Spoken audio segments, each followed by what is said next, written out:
Monday, November 25th, 1991, was a typically cold winter's day in Lincoln, Nebraska.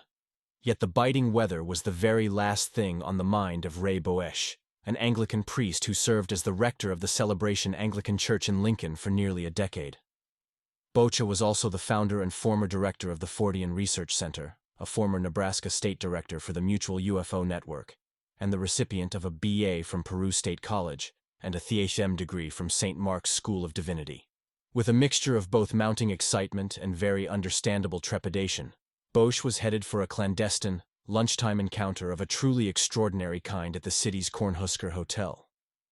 He was about to sit down with two Department of Defense physicists who would reveal to him what they claimed was the dark and disturbing truth at the heart of the UFO mystery.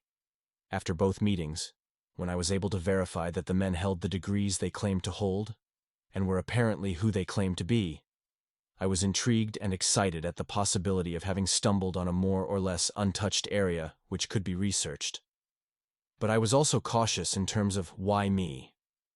And thus it was that Boesch was plunged headlong into a strange and surreal world of classified Department of Defense projects, secret meetings and follow-up dialogues with deep throat-style sources, and stories of very disturbing encounters with what were described to him as NHEs, or non-human entities, which many within the UFO research community believe are aliens, but that certain elements of the DoD believe are nothing less than the deceptive minions of Satan. The story told to Boesch is both provocative and startling, as are its implications, if they are genuine, of course. At the beginning, Boesch was apprehensive and curious. I had no way of knowing before our face-to-face meeting if there was any legitimacy to this at all, he told me. I wasn't given any information at all before our meeting, just the indication that they were involved in areas of research I would find interesting, and that they had some concerns they wished to discuss with me. Both men were physicists. I'd guess they were probably in their early to mid-50s, and they were in a real moral dilemma. Both of them were Christians, and were working on a Department of Defense project that involved trying to contact the NHEs. In fact, this was described to me as an obsessive effort. And part of this effort was to try and control the NHEs and use their powers in military weapons applications and in intelligence areas, such as remote viewing and psychotronic weapons. They came to believe that the NHEs were not extraterrestrial at all. They believed they were some sort of demonic entities, and that regardless of how benevolent or beneficial any of the contact they had with these entities seemed to be, it always ended up being tainted, for lack of a better term, with something that ultimately turned out to be bad. There was ultimately nothing positive from the interaction with the NHE entities. They felt it really fell more under the category of some vast spiritual deception instead of UFOs and aliens. In the course of the whole discussion, it was clear that they really viewed this as having a demonic origin that was there to simply try and confuse the issue in terms of who they were, what they wanted, and what the source of the ultimate truth is. If you extrapolate from their take that these are demons in the biblical sense of the word, then what they would be doing here is trying to create a spiritual deception to fool as many people as possible. As to how elements of the DoD were engaging the NHEs in some form of contact, Boesch was given a truly strange and alarming story.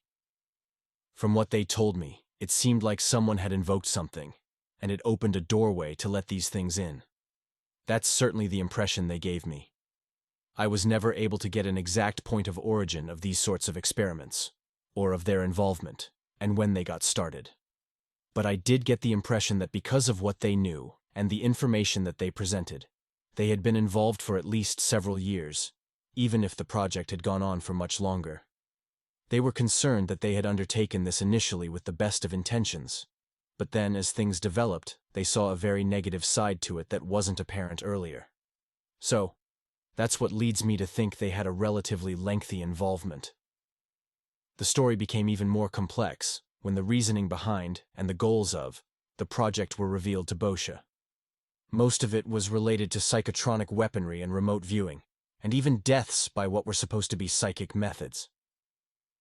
Certainly the NHEs, it was deduced by those attached to the DoD project, possessed extraordinary and lethal mental powers, and as a result, deeper plans were initiated using nothing less than ancient rites and black rituals to actually try and contact the NHEs with two specific, some might say, utterly crackpot goals in mind.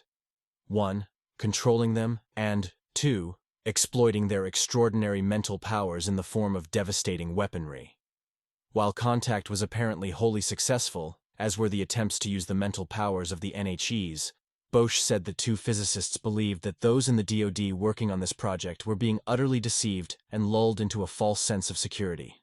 They thought that the project personnel were allowed to assume they had somehow technologically mastered the ability to do what the NHEs could do: remote viewing and psychotronics. But, in actuality, it was these entities doing it all the time, or allowing it to happen, for purposes that suited their deception. With both psychotronic weapons and remote viewing, I was told that the DoD had not really mastered a technology to do that at all. They were allowed by the NHEs to think that this is what they had done. But the NHEs were always the causal factor. At this point in the meeting, the two scientists provided Bosch with disturbing evidence of not just the power of the NHEs, but also the way in which any and all NHE-related work ultimately turned out to be bad. Bosch elaborated. They showed me a dozen photos of 3 different people, 4 photos of each person who had apparently been killed by these experiments. These were all post-mortem photographs, taken in situ, after the experiments. The areas shown in all of the photographs were like a dentist's chair or a barber's chairs, and the bodies were still in those positions, sitting in the chairs. Still there, with EEG and EKG leads coming off of them. They were all wired. It was a very clinical setting, and there was no indication of who they were. It was a very disturbing sort of thing, and I'm thinking in the back of my mind, if these are real, who would they have gotten for these experiments? Were they volunteers? Were they some sort of prisoners? I have no idea. Were they American? Were they foreign? There was no way to tell. Bosch was, however, allowed to take notes pertaining to the controversial photographs. One of the victims was a white male, aged 25 to 30, who had been killed by a remotely induced cardiac arrest. The second was a white female, somewhere between the ages of 20 and 25, whose death was due to a remotely transmitted. Physicists, Bosch added. As a pastor and someone who's trained as a theologian, I can't come to any other conclusion than there is some sort of spiritual deception going on here. In so many of these kinds of alien contacts, the entities involved make a denial of Christianity. Anytime the spiritual issues are addressed, there is always some sort of denial of the validity of Christianity and the validity of the Bible. And I find it interesting that these percipients are told that Jesus was a great guy. But you just misunderstood him. They say, he wasn't really God's son. You just don't quite get it. But you never hear them say that about Buddha or Krishna or Muhammad. It always seems to come down to some sort of denial of Christianity. The percipients, whether you consider them contactees or abductees, are engaged by the NHEs in spiritual discussions. But it's always one-sided. I would have a lot less suspicion of the potential of the demonic nature of these things if they were to say, you guys are all screwed up. All of your spiritual leaders had some good ideas, but none of them really got it. It's a big mess. But it seems to be so specifically pointed at the Judeo-Christian tradition. It certainly seems to me like it's the two genuine forces squaring up against each other. This is a thorny thing to dissect, because as a Christian, I believe Scripture is explicit in its implications that there are definitely demonic influences at work in the world generally. These entities do want to deceive us. I'm hesitant to paint with too broad a brush and say that everything can be attributed to them. I think there are too many theologians, Christians, who want to see a demon behind every rock. But I think the demonic world is real. One of its principal goals is to deceive us. Does that negate the existence of some sort of extraterrestrial intelligence? I don't think so. I think, though, that the extraterrestrial hypothesis is too simple an explanation. Too many cases go so far beyond that. Bosch concluded. A valid way to distract people is the two camps, the ET believers and the skeptics, while the real story is buried. The more distractions you can make, the easier it is to keep people from hitting on what's actually important. That's what is so confusing about the whole thing. I've been involved in this since 1965, and this is the most bizarre stuff I've ever run across. I didn't know what to make of it then, and I don't know what to make of it now. Neither did I. But I was determined to find out. In the several years that have now passed since I first approached Ray Boesch on this subject, I have taken up the gauntlet and have dug deep into the central theme of his revelations, something that very quickly led me into a rabbit hole-like maze populated by shadowy informants, scared old men in possession of horrifying, decades-old secrets, and illuminating yet bizarre, classified documentation. The long and winding story I have uncovered is both unsettling and unnerving, in equal, awful measures. At its cold heart lies a bleak and disturbing scenario to explain the UFO presence in our world that, for many years, has been firmly and secretly embraced as nothing but the literal truth by a group of American government, military, and intelligence personnel. Collectively, they call themselves the Collins Elite. Yet, for all of their military swagger, ingrained machismo, and bravado, the Collins Elite live in a perpetual state of overwhelming apprehension, fear, and absolute dread. That state of mind is driven by the clandestine activities of what the group perceives to be hostile and ominous intruders from a realm of existence far different than the one we inhabit. Those intruders assure us they are our friends and allies, but according to the Collins Elite, they most certainly are not. They claim to have our best interests at heart, but in reality, says the group, the exact opposite is the case.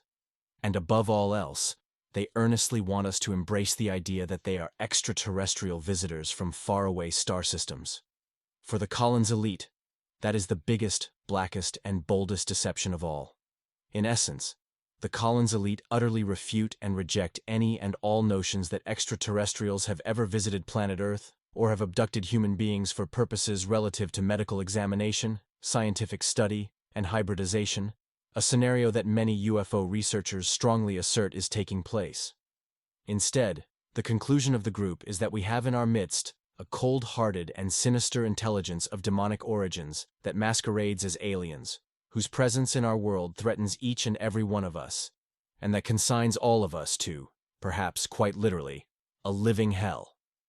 Put very simply, the Collins Elite has a fear, a suspicion, and ultimately a solid acceptance that we, the human race, are being subtly, yet brilliantly, steered away from the teachings of religion. The group believes we are being encouraged to accept and embrace Satan himself, albeit in the deceptive guise of an advanced alien entity, as our savior, shortly before the countdown to Armageddon begins and time finally runs out. And the Collins Elite concludes that we are regularly and routinely farmed by an incredibly ancient life form of poorly understood proportions and fog-shrouded origins that harvests human souls upon death, for purposes both nightmarish and nefarious. It is a story that is deeply and directly linked with the so-called alien abduction phenomenon that so dominates the field of ufology, with the diminutive and black-eyed grays of UFO lore and popular culture, with eschatology and the end of all things, and with the way in which human beings have since time immemorial allegedly been molded, manipulated, controlled, and ultimately digested with utterly cold, clinical, and ruthless finality. In short and simplistic terms, the Greys are hungry for our souls, voraciously and perhaps insanely so too. Not only that, but they apparently hate us on a scale that is nearly unimaginable. Unsurprisingly, there is a realization on the part of some of those who have comprised the Collins Elite over the course of nearly 60 years that such a monumentally horrific story cannot easily, if at all, be told to the world at large for one simple reason.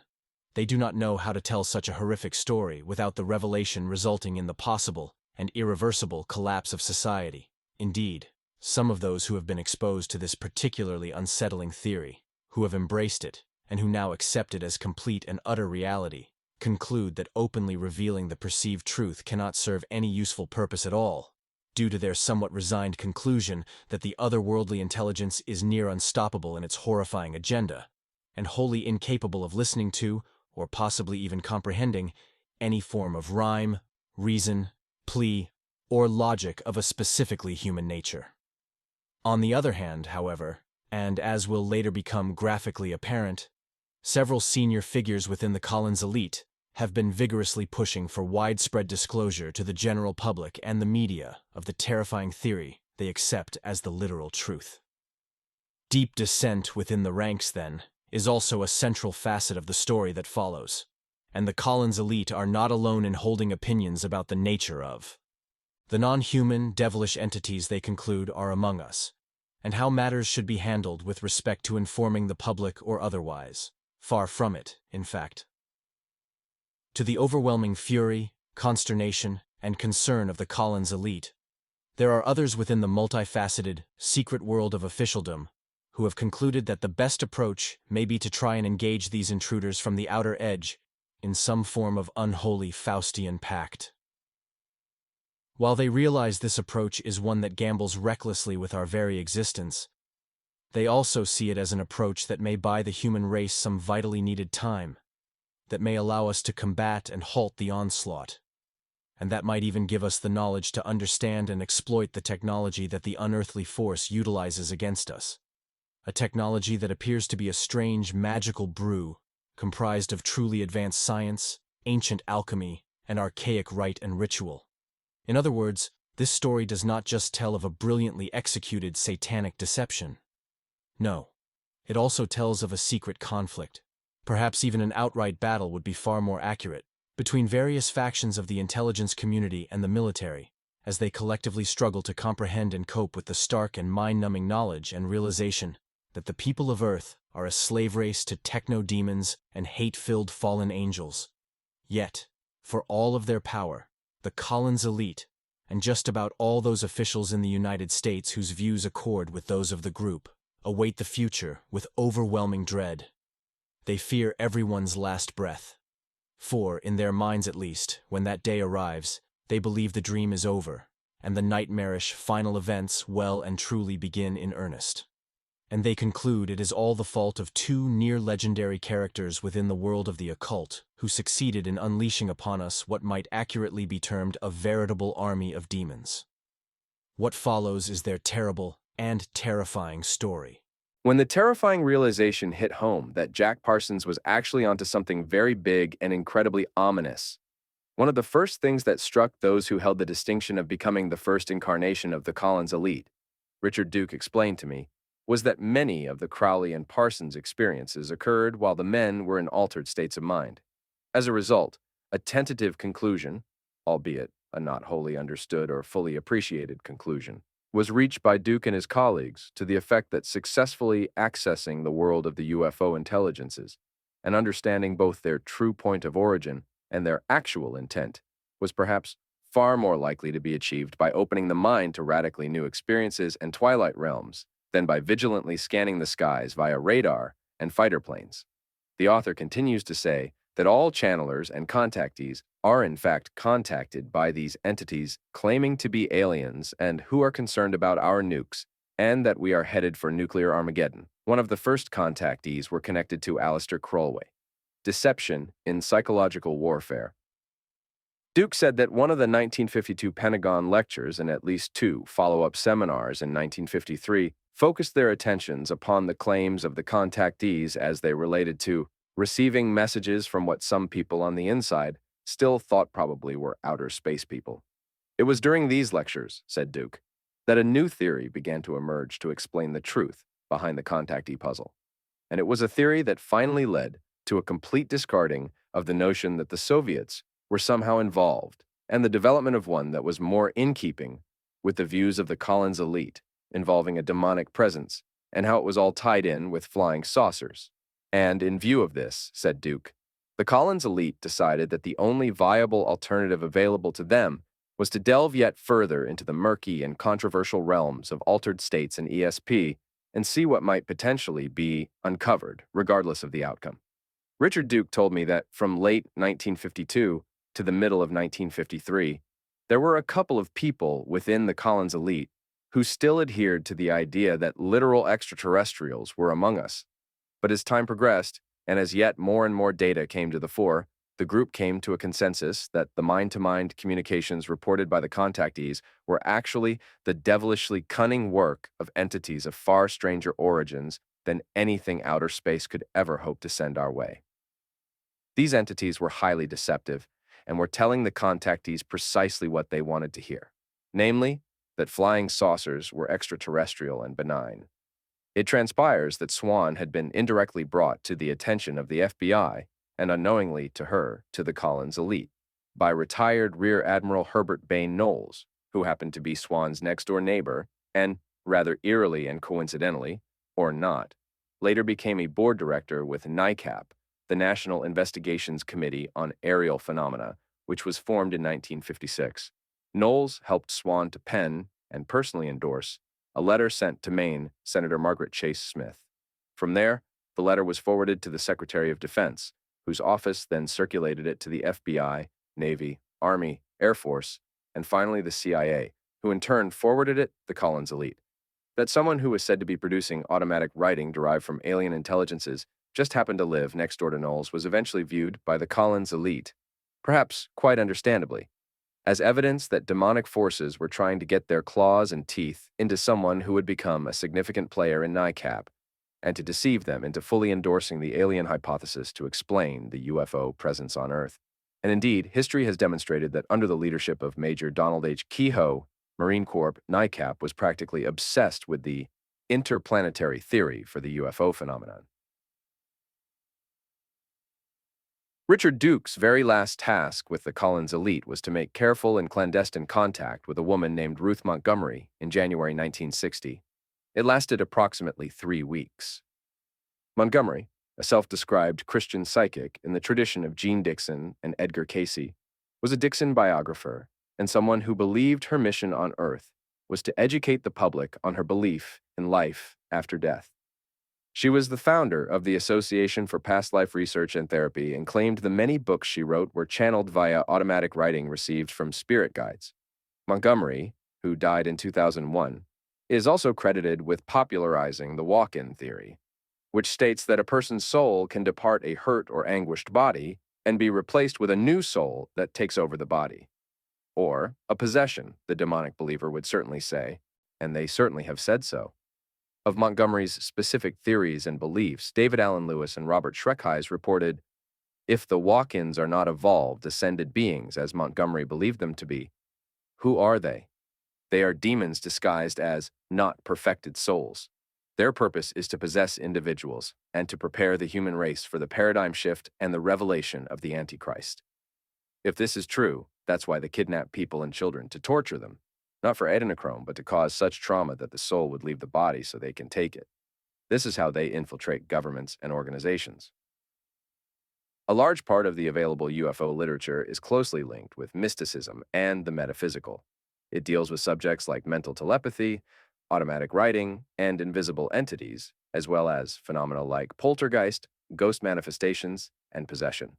Many of the UFO reports now being published in the popular press recount alleged incidents that are strikingly similar to demonic possession and psychic phenomena. I talk about this UFO bibliography in my other video. You can find it in my channel. As for the final goal, Heiser added, what they are trying to do is to bring about a global, intellectual, and mental paradigm shift. That is, they are pushing the idea that we, as human beings, are related to them, that we come from them, and that they are responsible for making us what we are, even if they didn't initially create us. All of these ideas imply that they are progenitors, benefactors, gardeners, or whatever metaphor you want to use. The whole point, I think, is to work that into the consciousness of as many people as possible all over the world. People become predisposed to those kinds of ideas. I view that as a stepping stone. This isn't just a targeting of Christianity. We tear down the belief in the truly supernatural. The idea that there is reality beyond the physical, material world. And what that does is it eliminates the need for the supernatural completely, and eliminates the need for a belief in God completely too. What they get out of it is what they have always wanted. They want to place themselves in the position of authority, in the position of creatorship. They want us to believe that they are the ones that deserve to be worshipped, not the true God. This is from the book by Nick Redfern, Final Events. In this video, ex-CIA John Ramirez is giving away their true agenda to indoctrinate people into Luciferianism. The Illuminati and Freemasons also worship Lucifer, and they're also heavily involved in the occult. According to the Collins elite, the occult is tightly connected to UFOs. And you kind of answered this earlier, but said, what kind of evidence did you see hybrid briefings to make you believe? In Evidence- these hybrids. Go ahead. Evidence, I mean, they didn't show me like pictures of Body. hybrids, right? Right. They just said humans are hybrids. And I came in already believing that. Right. As you know, I was an experiencer, and that kind of was like part of my download that we are hybrids. And it was my way of thinking, okay, there's a missing gap that anthropologists say that there's a missing gap. Why aren't we like the primates I see, in the wild? Why are we who we are? And so even if you're religious, whatever religion you are, there's always a creation story. There's one in Genesis. If you are a fundamentalist right-wing Christian, and I don't mean to disparage anybody's religion, but using that as a category, and maybe it was wrong for me to say right-wing, but fundamentalist Christian, let's say you're that, and you believe in the Bible as a literal word of God, everything, like the universe was made in 6 days and the seventh day God rested, you would look in there and say some divine being made us in their plural image. Let us make man in their image. That right there, that's hybridization. There's also a serpent in Eden, so I guess there's your reptile. And exactly. And so I'm saying, like, if you go back to Chase Brandon's novel, and you go back to what I've always believed, that we're worshiping the wrong side. We're worshiping the side that wanted to like slow our development down, to suppress us, whereas the side of enlightenment, Lucifer, enlightenment, that side wants to elevate us, to know that we are also divine like our creators. And for that, they got tossed out. Another theory explaining those beings are that they are made of dark matter. Most of the matter in our universe is invisible, leaving physicists puzzled about its nature. This hidden realm is referred to by scientists as the dark sector, owing to its mysterious nature. So the basic insight is pretty simple. Why should ordinary matter be the only type that's special? Why should we have the only type of matter that has interactions? We know a lot about the standard model particles. We know, first of all, the different forces. And we also know there are different types of particles. So maybe that's also true for dark matter. And it is funny, though, because every time you make a suggestion like that, every time we repeat the Copernican revolution, we find out we're not the center of the universe, our matter isn't the center of the universe, there's other structure. People are very shocked and horrified, even though each time we learn the same lesson over and over again. So it seems like by now we should have an open mind and be willing to entertain this possibility. Moreover, some astrophysicists have also theorized the existence of dark stars, composed of dark matter, which might have existed in the early universe and could still persist today. Randall suggests that if dark stars exist, it's conceivable that dark planets have formed alongside them within the dark galaxies. Taking this notion further, she ponders whether the dark sector, governed by its unique forces, might also harbor complex chemistry and even support life. Such dark life would occupy the same space as us, but would be completely invisible to us. Before these theories emerged, another researcher, Mead Lane, an academic and author with a particular interest in UFO phenomenon research, wrote about very similar concepts in the early 50s. Quote, "If there are colors we cannot see, sound we cannot hear, and dense and solid bodies which we cannot discover by touch, it is certainly not too difficult to conceive of a world which, though possessing sounds, colors, and material objects, is yet imperceptible to us." End of quote. In his publication, he suggested that some flying saucers were not products of advanced military or extraterrestrial technology, but were instead manned by beings from a coexisting material plane composed of ether, which he referred to as etheria. Now, he used the concept of ether, which we will revisit later, but much of the context of his claims intersects intriguingly with modern dark matter theories. For example, he believed that coexisting with our material planes is possible because matter has different levels of density. Lane suggested that the beings from Etheria could use their technology to change these densities with their ether ships, allowing them to appear in our world. He argued that counterintuitively to us perceiving our world as dense and solid, it is actually rarefied matter from the Etheria people's perspective. And what we call UFOs normally exist as much more dense matter than of our world, and hence invisible to us, but could be seen when their density is changing closer to our ordinary matter. To an Etherian, an object materializing on our plane would dematerialize on his. To us, it materializes in our field of perception and dematerialized when it returns to its etheric state. He further claimed that Etherians could become stranded on the terrestrial plane when their ether ships malfunctioned.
You're on the air. Hello.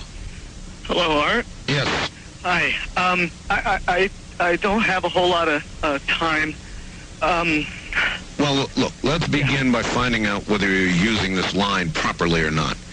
Area 51. Yeah, that's right. Were you an employee or are you now? A former employee. Former employee. I was let go on a medical discharge about a week ago, and I've kind of been running across the country. Oh man, I don't know where to start. They're gonna they'll triangulate on this position really soon. So you can't spend a lot of time on the phone. So give us something quick. Okay. Okay. What we're thinking of as aliens are they're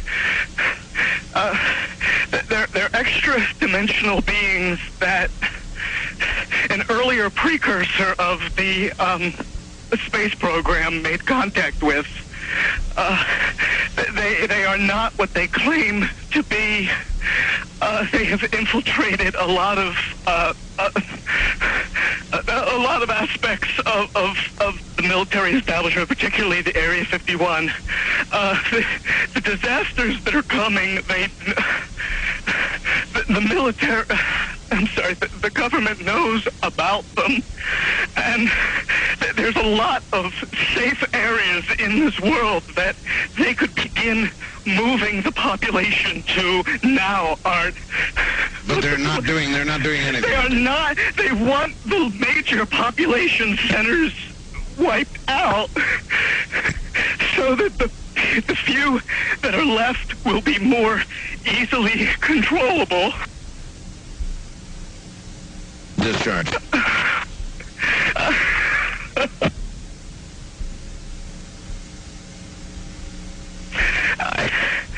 I started getting...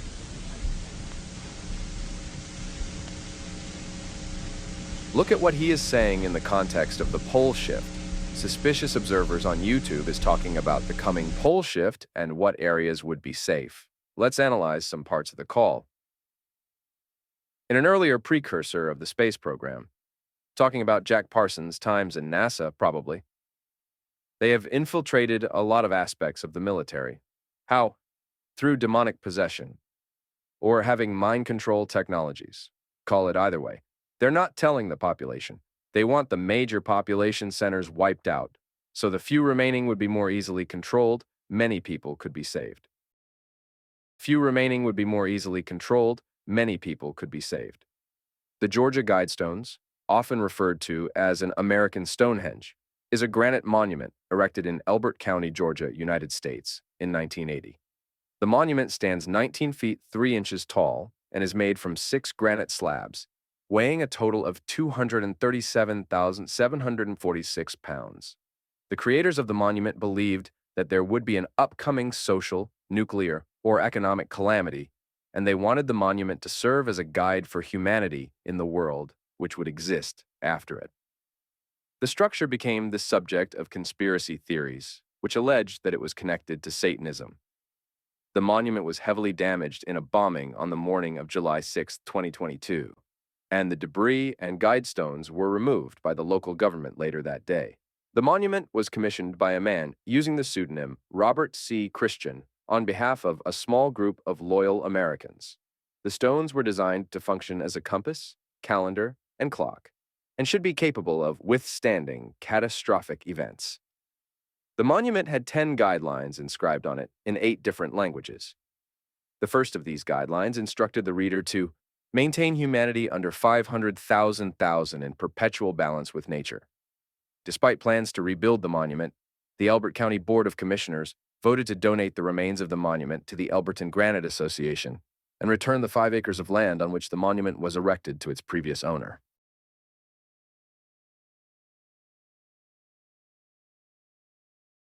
You probably have heard that some rich people are buying bunkers.